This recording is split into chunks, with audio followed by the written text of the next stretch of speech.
মেষ রাশির সেপ্টেম্বর 2026 কেমন যাবে? এক কথায় ভালো যাবে। কেননা মেষ রাশির অধিপতি গ্রহ মঙ্গল মিথুন রাশিতে রয়েছে আদ্রা নক্ষত্রে, রাহু নক্ষত্রে 19°10'। আদ্রা নক্ষত্রে মঙ্গল খুব একটা ক্ষতিকারক গ্রহ নয়। আদ্রা নক্ষত্র রাহু নক্ষত্র, অর্থাৎ যে অধিপতি গ্রহ খারাপ অবস্থায়, খারাপ নক্ষত্রের ডিগ্রিগত অবস্থান ভাবে খারাপ থাকে, তখন অশুভ ফল দান করে। কিন্তু প্রত্যেক মাসেই 12টি ভাবই যে ভালো যাবে এমনটি ঘটে না। কোথাও ভালো, কোথাও মন্দ, মিশ্র প্রভাব ঘটে। এখানে মেষ রাশির ভালো বলতে আর্থিক দিক মজবুত হবে, অত্যন্ত মজবুত হবে।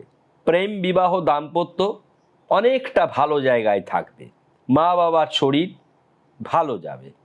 কর্মে উন্নতি লক্ষ্য করা যাবে।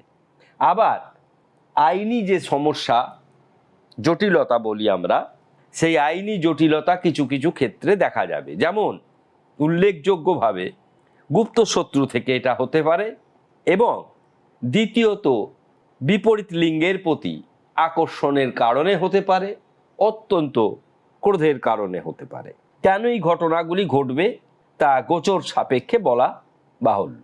প্রথমেই আমরা যদি বলি গোচর অর্থাৎ ট্রানজিটে কোন গ্রহ কোথায় রয়েছে 1 সেপ্টেম্বর 2026। চন্দ্র মেষ রাশিতে রয়েছে, মঙ্গল মিথুন রাশিতে রয়েছে, বৃহস্পতি কর্কট রাশিতেই রয়েছে, এবং ত্রিগ্রহী রাজযোগ তৈরি হয়েছে সিংহ রাশিতে, রবি বুধ কেতু, শুক্র কন্যা রাশিতে, রাহু কুম্ভ রাশিতে, শনি বক্রী অবস্থায় রেবতী নক্ষত্রে মীন রাশিতে। তাহলে গ্রহের অবস্থান থেকে কয়েকটি জিনিস খুব পরিষ্কার হলো যে আর্থিক দিক অত্যন্ত শুভ। আমরা অ্যাট এ গ্লান্স যদি বলি তাহলে বুধাদিত্য যোগ একটি শুভ যোগ, রাজযোগ তৈরি হয়েছে। এছাড়া উল্লেখযোগ্য কোনো শুভ যোগ সেপ্টেম্বর মাসে তৈরি হয়নি।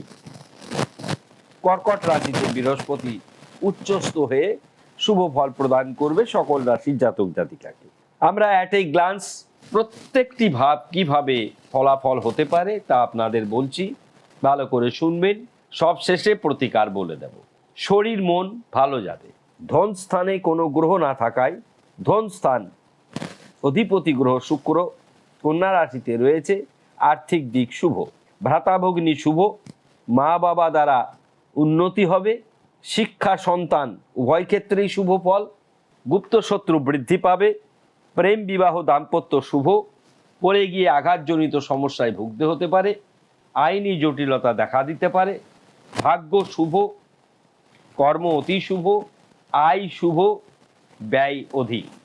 প্রত্যেকটি ভাবের ফলাফল শুনলেন। ব্যয় অধিক মেষ রাশির দ্বাদশে শনির অবস্থানের জন্য। শনি বর্তমানে বক্রী অবস্থায় রয়েছে এবং রেবতী নক্ষত্রে চরণ 1। যখন চরণ 2-এ আসবে তখন এই শনি মীন রাশিতে থেকেই মেষ রাশিকে ব্যয়ের জায়গা থেকে অনেকটা উদ্ধার করবে। আয় অপেক্ষা ব্যয় বৃদ্ধি হলে ঋণ বৃদ্ধি হয়।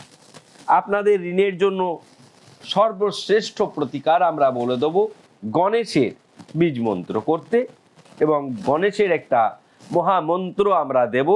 গণেশের ছবি দেখে সেটি করবে। গণেশের ছবি দেখে স্নান করে কাজটি করবে।